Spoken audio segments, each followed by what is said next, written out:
Voter list में नए मतदाता का नाम जुड़वाने के लिए ऑनलाइन फॉर्म 6 में बदलाव किया गया है। इसमें अब एक नया कॉलम भी जोड़ दिया गया है, जिसमें माता पिता या फिर दादा दादी के एसआईआर का ब्यौरा देना होगा।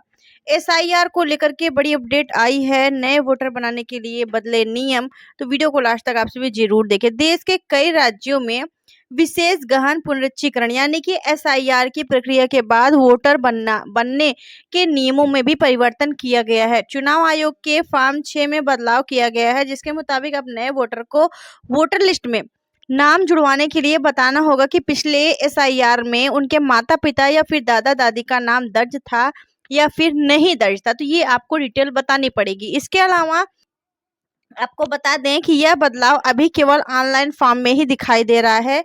वहीं वेबसाइट से फॉर्म की हार्ड कॉपी डाउनलोड करने में यह ऑप्शन नहीं दिखाई देता है। बता दें 10 राज्यों में एसआईआर के बाद कम से कम 5.58 करोड़ लोगों के नाम वोटर लिस्ट से कट गए हैं। ऐसे में उन परिवारों के नए मतदाताओं के सामने भी चुनौती खड़ी हो सकती है। हालांकि यह बात अभी स्पष्ट नहीं की गई है कि अगर किसी के माता पिता या फिर दादा दादी का नाम एसआईआर के बाद वोटर लिस्ट में नहीं है तो उनके बच्चे या फिर पोते पोतियों का नाम शामिल किया जाएगा या नहीं। बंगाल की बात करें तो बंगाल में एसआईआर को लेकर खूब विवाद हुआ है, जिसमें पश्चिम बंगाल में एसआईआर की चुनावी प्रक्रिया से ठीक पहले शुरू की गई थी। इसके अलावा बात करें तो इसको लेकर खूब विवाद भी हुआ है। अकेले पश्चिम बंगाल में 27 लाख वोटरों का नाम वोटर लिस्ट से हटाया गया और वे विधानसभा चुनाव में भी वोट नहीं कर पाए। चुनाव आयोग के ECINRT पोर्टल पर उपलब्ध डिक्लेरेशन फॉर्म 6 में जे और के सेक्शन को जोड़ा गया है। इसी में आवेदक के माता पिता या फिर दादा दादी की डिटेल मांगी गई है, जिसमें आपको 3 ऑप्शन दिए गए हैं। जैसे कि मैंने आपको बताया, जे और के सेक्शन को जोड़ दिया गया है फॉर्म 6 में। पहले विकल्प की बात करें तो मेरा नाम पिछली एसआईआर मतदाता सूची में है। दूसरा विकल्प है मेरे माता पिता दादा दादी का नाम पिछली एसआईआर की मतदाता सूची में है। तीसरा विकल्प है कि ना तो मेरा और ना ही मेरे माता पिता दादा दादी का नाम पिछली एसआईआर मतदाता सूची में था। तीसरा विकल्प चुनने पर क्या होगा वो आपको बता दें। अगर आपको वो चुनना पड़े तो अगर आप आवेदक पहला और दूसरा विकल्प चुनते हैं तो उससे संबंधित विधानसभा क्षेत्र, मतदान केंद्र और मतदाता सूची का सीरियल नंबर भी भरना होगा।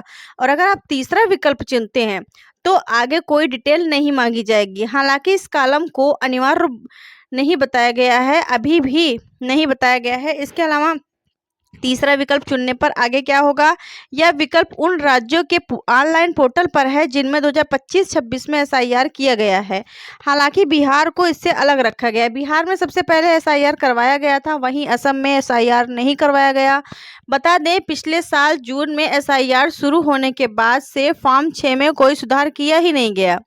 चुनाव आयोग नहीं बदल सकता है फॉर्म 6। इसके अलावा केंद्र सरकार के पास रिप्रेजेंटेशन और of the people act 1950 section 28 के तहत नियमों में बदलाव करने का अधिकार है। हालांकि संविधान के आर्टिकल 326 के मुताबिक भारत में रहने वाले वयस्क को वोटर लिस्ट में नाम शामिल करवाने का भी अधिकार है, जब तक कि उसे किसी वजह से अयोग्य न ठहराया गया हो। सेक्शन 28 में कहा गया कि चुनाव आयोग से सलाह करने के बाद केंद्र सरकार ऑफिशियल गजेट में नोटिफिकेशन जारी करके नियम बना सकती है। एक अधिकारी ने ये भी बताया कि फॉर्म 6 में बदलाव करने से पहले कानून मंत्रालय का नोटिफिकेशन जारी करना जरूरी है। यह अधिकार चुनाव आयोग के पास नहीं है। उन्होंने कहा चुनाव आयोग अपने मन से फॉर्म में एक कॉमा भी नहीं लगा सकता है।